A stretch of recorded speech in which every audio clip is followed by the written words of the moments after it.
En esta oportunidad nos encontramos para hablar de enfermedades de transmisión vertical, parasitarias y bacterianas, y hablar de los métodos diagnósticos específicos.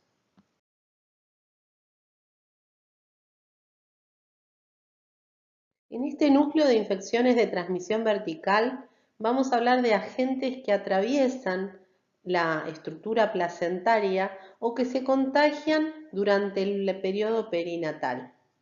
La placenta es una estructura de intercambio construida por tejidos del embrión y de la madre o de la persona gestante y tiene por función el intercambio de nutrientes y electrolitos, el intercambio de gases, la transmisión de anticuerpos de la persona gestante hacia el bebé, la producción de hormonas como la progesterona, estrógeno, somatotrofina y también impedir la mezcla de sangre materna con la sangre fetal.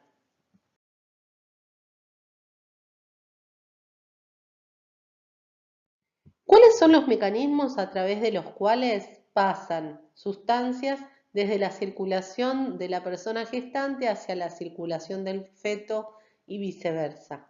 Por difusión simple, hacia el bebé hay un aporte de oxígeno, de electrolitos como el sodio y potasio, de nutrientes como ácidos grasos simples.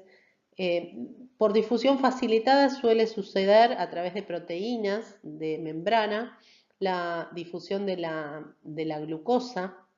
Por transporte activo, el embrión obtiene aminoácidos, vitaminas hidrosolubles y algunos cationes como el hierro y el calcio. Por pinocitosis, solutos e inmunoglobulina G. Recordemos que la inmunoglobulina M no pasa a través de la estructura placentaria. Por fagocitosis y pinocitosis suelen entrar tanto bacterias, virus como parásitos y fármacos. Hablamos en el núcleo de inmunonutrición, el rol que tiene el paso transplacentario no solo de anticuerpos, sino de otras sustancias, incluyendo bacterias que empiezan a construir el intestino y la microbiota saludable del embrión. En este contexto de esta clase vamos a hablar de aquellos agentes que pueden potencialmente causar patologías en el recién nacido. ¿Cuáles son los agentes que se transmiten desde la persona gestante hacia el embrión? Dentro de la etapa intrauterina prenatal, por vía transplacentaria pasan algunos parásitos como el Toxoplasma gondii, el Trypanosoma cruzi, algunos virus como la rubiola, el citomegalovirus, la hepatitis B, la varicela, el parvovirus o el HIV, y algunas bacterias, incluyendo la agente causal de la sífilis, Treponema pallidum. Por vía transcervical ascendente puede ser contagiado el Streptococcus agalactiae y algunas otras bacterias. Durante el periodo connatal, a través del canal de parto, suele subir el Streptococcus agalactiae, entre otros. Y en la vida postnatal, a través de la lactancia, también hay posibilidad de contagio entre la madre y el bebé de citomegalovirus y HIV. La lógica de este núcleo es partir desde las características generales del agente, sea virus, bacteria o parásito, a las infecciones que ese agente puede causar en la persona gestante y consecuentemente el diagnóstico del agente en la persona gestante a través de las TORCH, el pesquisaje de esos agentes. Luego puede potencialmente ocurrir un pasaje transplacentario del agente o un pasaje perinatal hacia el embrión en gestación. Consecuentemente, se produce una infección en el recién nacido.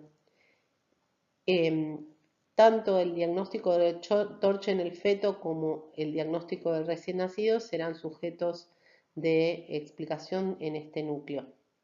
Y también hablaremos de las consecuencias en el desarrollo embrionario o fetal del bebé como consecuencia de la infección por estos agentes. En el laboratorio vamos a hablar de diagnóstico de bacterias y parásitos. En esta oportunidad, dentro de los agentes de infección perinatal, se encuentra el Streptococcus agalactiae. Veamos cuáles son sus características. Streptococcus agalactiae del grupo B es un coco de cadena gram positivo, beta hemolítico en agar sangre y puede colonizar tanto el tracto respiratorio alto, genitourinario como es en este caso, como el gastrointestinal. ¿De qué forma coloniza este agente? A través de sus factores de virulencia, entre los que se pueden destacar la adherencia a las células del hospedador por uniones fibronectina, fibrinógeno y laminina, utilizando la hialuronidasa para hidrolizar el ácido hialurónico que está en los tejidos de la dermis, le permite ingresar y destruir tejidos, la invasión de tejidos, y con beta-hemolicina, que tiene gran actividad citotóxica sobre células humanas. Va a lograr la lisis de la barrera epitelial y también de los capilares, o sea, la barrera endotelial. ¿Cuál es su importancia sanitaria y por qué estudiamos este agente en este núcleo? Porque causa sepsis neonatal. Una infección en personas gestantes puede causarle al feto corionamnionitis, endometritis posparto. Dentro de todas las infecciones, esas dos son las más importantes. En el caso de las bacterias, luego de la toma de muestras del paciente, es crucial el medio de cultivo elegido. En este caso, se elige un agar sangre y pueden observar que las colonias de Streptococcus agalactiae del grupo B generan una beta-hemólisis, generan un halo alrededor de cada una de las colonias en el agar sangre que vemos arriba a la izquierda. Dentro de las pruebas bioquímicas que se desarrollan está la CAM positiva. Otra de las posibilidades de diagnóstico en el medio de cultivo es desarrollar una prueba serológica de aglutinación. En la imagen de abajo se ve cómo cuando da positivo se trata de Streptococcus agalactiae. Este agente, dentro de la clasificación de Lancefield, aglutina con un suero de tipo beta, por eso tiene patrón de beta-hemólisis, lo mismo que el agente Piógenes. En esta clasificación hay otros agentes que tienen distintos patrones de hemólisis de acuerdo al suero con el cual aglutinan. ¿Cuál es la importancia en la gestación del Streptococcus galactiae? La colonización es un factor de riesgo importante para la infección neonatal, ya que el recién nacido puede adquirir el microorganismo en forma vertical a partir de la colonización o a partir de la colonización vaginal. La infección intrauterina ascendente puede producirse justo antes del parto e infectar al bebé. La invasión microbiana de la cavidad amniótica durante el trabajo de parto una vez que las membranas se han roto, o la invasión durante el pasaje a través del canal de parto. Es importante destacar que la persona gestante puede ser sintomática para este agente o ser asintomática, y en ambas situaciones la bacteria puede pasar por vía vertical hacia el bebé, lo cual constituye un riesgo y un factor a tener atención. Si el riesgo es en la etapa perinatal a través del canal de parto o una vez rotas las membranas, ¿habrá riesgo en una cesárea? Lo contestamos luego. ¿Cómo se estudia la colonización materna por el Streptococcus agalactiae? La tasa de colonización es variable según la población. Por ejemplo, en Argentina se encuentra entre el 5 y el 8% de las personas gestantes. ¿Qué muestra se elige? Se desarrolla un hisopado vaginal rectal en la semana 35 a 37, casi a término. Primero vaginal y luego rectal. Se puede usar el mismo hisopo o distintos hisopos y puede ser esta colonización transitoria, intermitente o persistente, y también se puede hallar en los urocultivos de control de la persona gestante. Con esa muestra de hisopado, el método diagnóstico que se emplea es un cultivo bacteriano con la identificación de pruebas bioquímicas que discutimos en la diapositiva anterior. Si la colonización es positiva, con la embarazada lo que se desarrolla es una profilaxis antibiótica intraparto, PAI, para evitar que el bebé tome contacto con esta bacteria en el momento del parto. Hay que tener en cuenta que un screening positivo o un neurocultivo positivo no es el único motivo para hacer una profilaxis durante el embarazo, antes del parto. Si la persona gestante tuvo un hijo en el cual hubo una infección anterior, la profilaxis se desarrollaría de igual forma, aunque esta vez no estuviera infectada. ¿Cómo se diagnostica la infección por Streptococcus agalactiae del grupo B en el recién nacido? ¿Qué muestras se toman a los recién nacidos? Se desarrollan hemocultivos con toma de sangre periférica. Si en caso de supuesta meningitis, se toman muestras del líquido cefalorraquídeo. El método diagnóstico que se emplea es un cultivo bacteriano y posterior tinción y otras pruebas antes descritas, pero en caso del líquido cefalorraquídeo, directamente se puede desarrollar una tinción de Gram.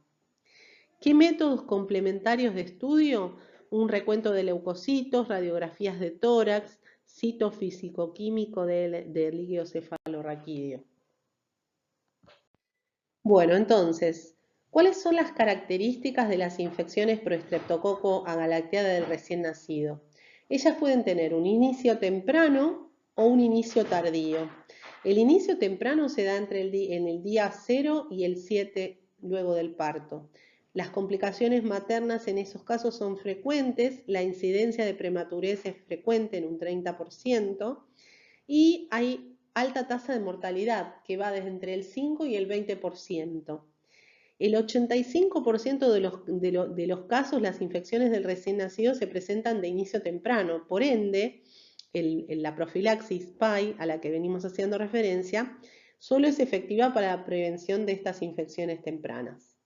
Puede ocurrir que luego del 8º al 30 días ocurra una infección por Streptococcus agalactiae en el recién nacido. Son muy raras las complicaciones maternas, o sea, la madre permanece asintomática y no hay en esos casos niños prematuros, pero la tasa de mortalidad es mucho menor y el niño ya puede ser tratado con antibióticos. ¿Cuáles son las recomendaciones en Argentina para la prevención con profilaxis antibiótica intraparto? Por ley nacional es obligatorio realizar un cultivo universal vaginal y rectal en la búsqueda del agente. La ley 26.369 dice que se debe hacer un examen de detección de EGB e incorporarse con carácter obligatorio de control y prevención la realización del examen de detección. Esta ley fue sancionada en el 2008 y es una herramienta fundamental en la lucha contra la infección del recién nacido por este agente.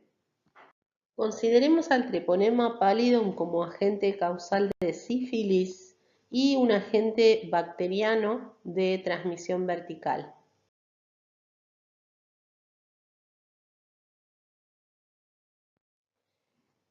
A diferencia de lo que ocurre en el Streptococcus agalactiae, en el caso donde la madre puede ser asintomática, tener las bacterias y no estar infectada, en la sífilis la madre tiene una infección cuando traspasa la bacteria de forma transplacentaria al bebé. ¿Cómo se diagnostica la sífilis? Hemos hablado en otra oportunidad, el microscopio de campo oscuro no es una forma frecuente de observarlo, pero en caso de poder tener en el paciente, en el padre infectado, en la persona gestante, lesiones primarias o secundarias, se puede obtener muestras del agente. También se puede de forma indirecta obtener por inmunofluorescencia detectar anticuerpos. El cultivo en esta agente no es posible, por ende la principal fuente de diagnóstico es la serología, las pruebas no treponémicas, el BDRL principalmente.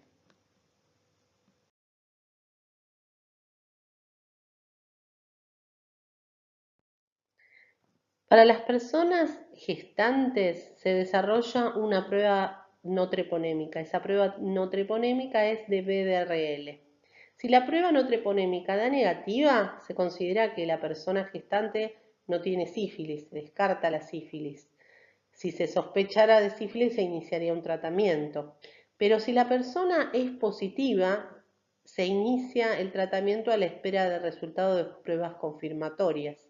La prueba treponémica puede dar positiva, se trata de usar otro método alternativo al usado anteriormente, incluyendo test rápidos, ELISA o SIMA, y cuando ambos métodos o uno de ellos dio positivo y el segundo de confirmación negativo, se descarta que el paciente tenga sífilis. En caso de que ambos sean positivos, se afirma que el paciente tiene sífilis y entonces se inicia un tratamiento de esa persona gestante en ese instante.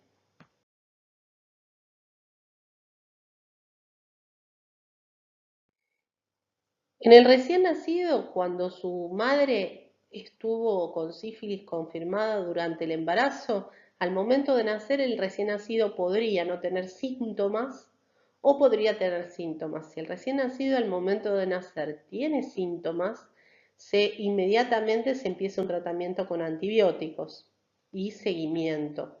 Pero si es asintomático, podría pasar dos cosas: que su madre haya sido adecuadamente tratada durante el embarazo o que no lo haya sido.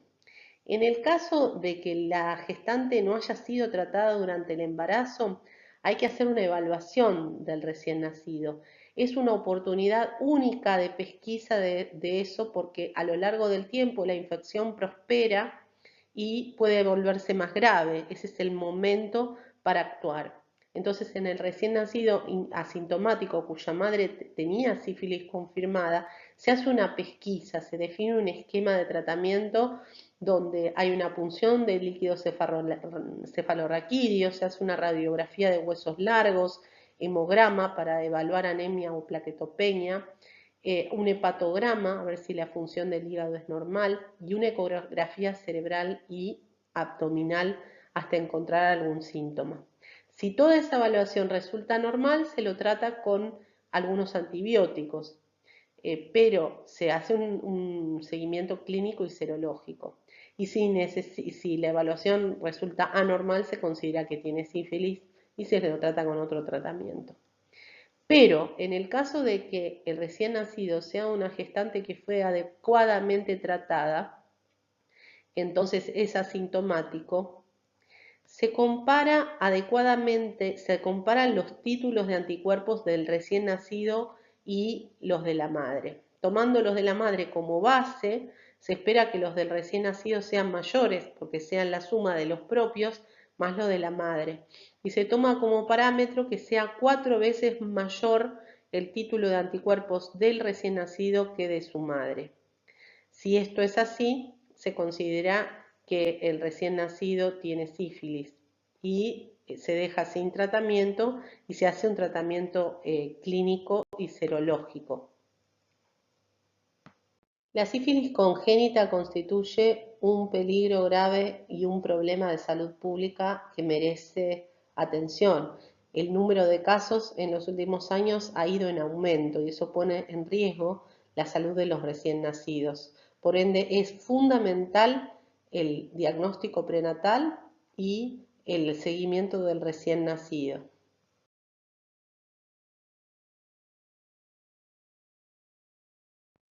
Otro agente parasitario, esta vez de transmisión vertical, es Toxoplasma gondii. Una herramienta importante en el diagnóstico de Toxoplasma gondii es este consenso argentino de toxoplasmosis congénita del 2020. Dice: la transmisión vertical de la infección de Toxoplasma gondii ocurre cuando la madre se infecta por primera vez durante el embarazo. Esto es algo diferente a lo que veníamos viendo, por ejemplo, en la infección por sífilis. La madre ya podía tener una infección por sífilis anterior a volverse gestante. En este caso lo que importa es si la persona tuvo contacto con el Toxoplasma gondii durante el embarazo. El diagnóstico de la infección materna y la del recién nacido se logra mediante pruebas serológicas, hallazgos clínicos y ecográficos. La infección materna, librada a su evolución natural, puede causar daño neurológico y oftalmológico grave e irreversible en el niño. Su reconocimiento temprano permite un tratamiento que reduce la tasa de transmisión vertical y sus secuelas, y el consenso estableció que es posible desarrollar un programa de pesquisa con pruebas serológicas posibles de realizar en un laboratorio general, y agregó otras pruebas para laboratorios especializados recomendadas en casos de diagnósticos dudosos. Como hemos estudiado anteriormente, Toxoplasma gondii es un agente parasitario apicomplexa que puede ser ingerido por estar en contacto con gatos o con animales que defequen o quistes, o venir pseudoquistes en la verdura y en las frutas sin lavar.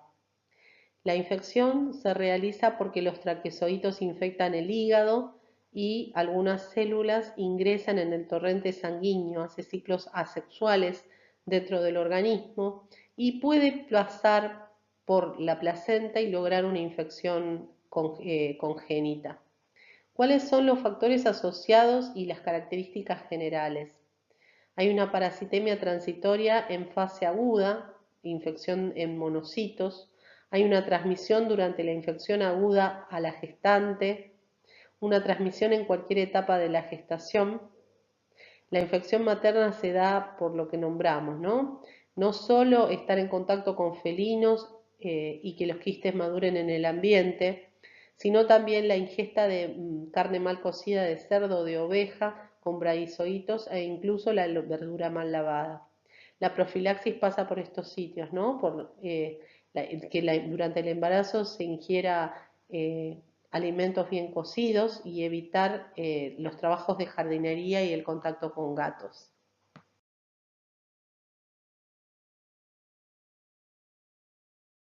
Como quedó establecido en el consenso argentino, en el diagnóstico del embarazo de toxoplasmosis, la pregunta que debemos hacernos es, ¿la persona gestante tiene o no una infección?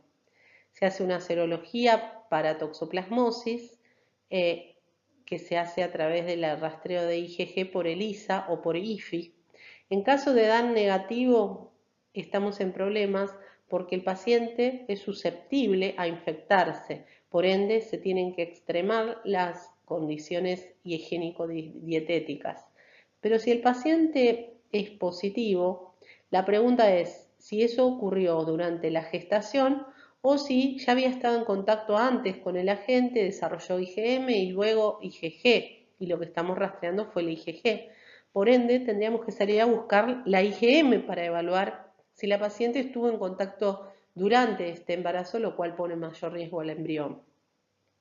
Si la IgM, signo de infección temprana, es negativa, la toxoplasmosis fue paseada, entonces no hay riesgo, y la IgG pareada de 3 semanas de intervalo y un test de avidez pueden indicar que no. En cambio, si la IgM da positivo, puede haber una derivación a laboratorios especializados y emplear algunos métodos directos pero que pueden ser invasivos, como es el PCR de líquido amniótico, para evaluar si el bebé está teniendo la infección. En general, cuando la infección fue pasada, lo que se hace es sacar muestras pareadas y comparar el título de anticuerpos en el tiempo, al inicio del embarazo, avanzado el embarazo y ver si aumenta o disminuye. Si los anticuerpos aumentan, quiere decir que la infección es reciente. Si van disminuyendo los IgM, quiere decir que la infección ocurrió recientemente y ahora está subiendo la IgG. Otra de las herramientas es usar un test de avidez.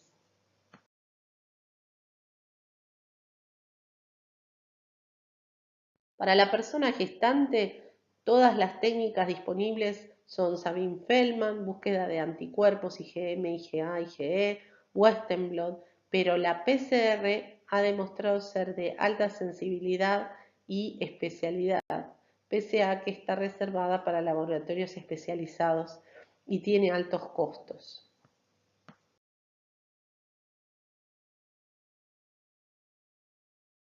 Evaluamos entonces cuáles son las características evolutivas de la toxoplasmosis congénita. Durante el primer trimestre, si ocurre una infección, puede ser fatal.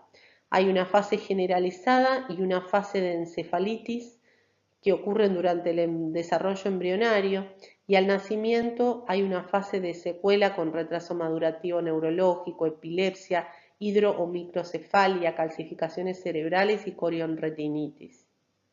Durante el segundo trimestre de embarazo, una infección puede pasar durante la etapa de gestación por fase generalizada. Al nacimiento puede ocurrir una fase de encefalitis con un estado infeccioso donde hay un compromiso meningoencefálico, convulsiones, apatía, parálisis, hidrocefalia, calcificaciones, corionretinitis y luego la fase de secuela ya descrita.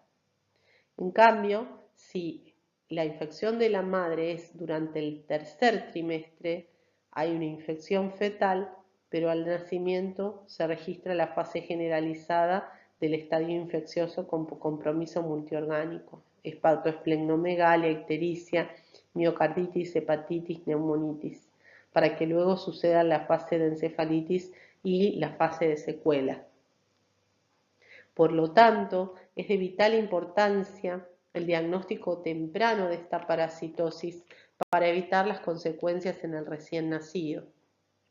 En el recién nacido se emplea, igual que en la madre, un test de IgG donde se comparan los títulos de IgG con los de la madre para evaluar si está más aumentada en el recién nacido que la madre y asumir que el recién nacido está sufriendo una infección en ese momento.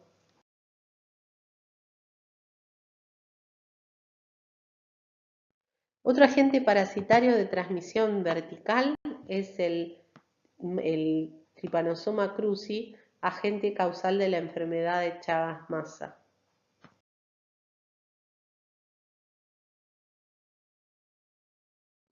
Como ya hemos estudiado anteriormente en el núcleo de vectores, el Trypanosoma cruzi es un agente parasitario flagelado que transcurre parte de su ciclo de vida en un insecto denominado vinchuca, Triatoma infestans. En ese momento en que la vinchuca está infectada con Trypanosoma cruzi, puede, a lo largo de recorrer la piel del paciente, causar algunas picaduras que causan picor, y al rascarse el paciente puede introducir al torrente sanguíneo en las heces los tripomastigotes de Trypanosoma cruzi. Algunos de los órganos blancos del agente parasitario son el corazón, porque puede causar cardiopatías, el megacolon o el megaesófago. Durante el desarrollo embrionario, una persona gestante con Chagas puede pasar por vía transplacentaria estos agentes desde la sangre hacia el bebé. En la transmisión congénita del Trypanosoma cruzi, ¿cuáles son los factores asociados y características generales? Esperamos que la persona gestante tenga una infección crónica. Puede que esa infección sea asintomática y entonces suceder el paso sin que lo sepa, por ende es muy importante el diagnóstico de la embarazada. Que la gestante con infección aguda en general es altamente improbable que haya una transmisión y que la transmisión materno-fetal se dé a partir del quinto mes. Las consecuencias son infección inaparente, miocarditis, meningoencefalitis, esplagnomegalia, hepatomegalia y fiebre en el recién nacido. Es muy importante el nuevo marco legal al respecto. ¿Qué indica la Ley Nacional de Pesquisa Neonatal 26.279 sobre la infección de la enfermedad de Chagas? El control del recién nacido. De acuerdo a la Ley Nacional de Pesquisa Neonatal, todos los recién nacidos vivos, hijos de madre positiva para Trypanosoma cruzi, deberán ser estudiados luego del nacimiento para descartar la eventual infección congénita de Trypanosoma cruzi. Además, esta ley hace obligatorio el seguimiento y el estudio de todo niño de madre con infección crónica por tripanosoma hasta el año de vida. En su artículo 4 dice, es obligatoria la realización y la notificación de pruebas diagnósticas establecidas según las normas técnicas del Ministerio de Salud de toda mujer embarazada en los recién nacidos, hijos de madres infectadas hasta el primer año de vida y también en el resto de sus hijos por si hayan quedado lejos de la pesquisa original. Todos sus hijos menores de 14 años deberán ser evaluados. En general, niños y niñas al cumplir los 6 y a los 12 años de edad, según se establezca la autoridad de aplicación. Al contrario de lo que sucede con el sífilis o con la toxoplasmosis, donde se pueden comparar los títulos de anticuerpos entre la madre y el recién nacido y evaluar si el recién nacido tiene mayor título y asumir que está infectado, eso no sucede en el caso del Trypanosoma cruzi. Por ende, es de vital importancia el diagnóstico del recién nacido con punción del piecito y evaluar si por métodos directos tiene el agente causal en la sangre. Sabemos que el microhematocrito es una técnica eficiente, pero requiere del ojo del observador, un ojo bastante desarrollado. Actualmente hay una nueva implementación de PCR para el diagnóstico de Trypanosoma cruzi congénito. Se utiliza una microgota de sangre y por PCR se evalúa la presencia del agente en esa muestra. Esto resulta ser mucho más eficiente que el microhematocrito. A pesar de ser más caro, debería implementarse en la mayoría de los laboratorios en breve.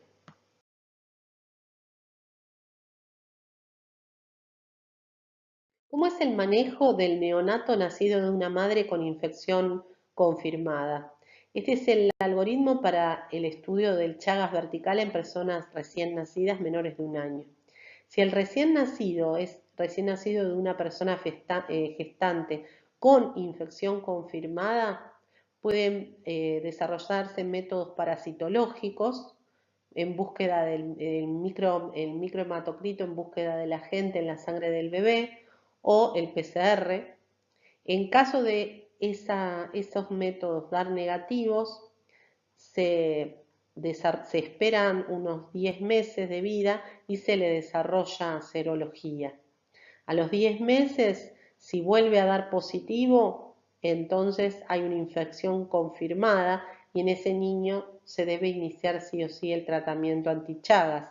Pero si después de 10 meses de nacido da negativo, entonces se lo da de alta y se asume que es una persona sin la infección. En cambio, si el método parasitológico de PCR o microhematocrito da positivo en el recién nacido, hay una infección confirmada y hay que iniciar urgente el tratamiento.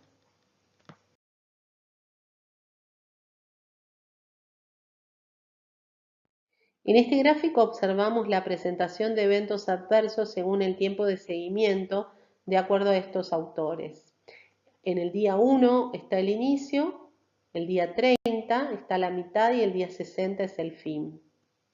En el momento, al inicio, hay síntomas gastrointestinales, dermatológicos, toxicidad del sistema nervioso central, hemológicos, toxicidad hepática y hacia el final, neuropatías periféricas.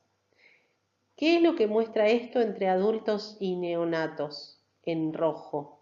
Un monitoreo de la tolerancia, del contacto semanal con el paciente y pruebas de laboratorio.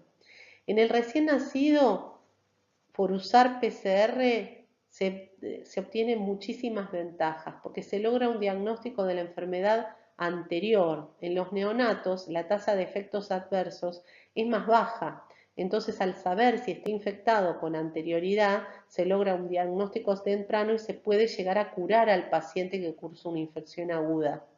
Por eso es vital que ningún neonato infectado asintomático se vaya sin un diagnóstico, porque eso representaría una pérdida de la oportunidad de tratamiento. Con el paso del tiempo, como se ve en el gráfico, la tasa de efectos adversos es mucho más alta en niños y ni hablar en adultos. Es el momento del nacimiento, es un momento clave para desarrollar el diagnóstico y darle tratamiento a ese paciente si es chagásico.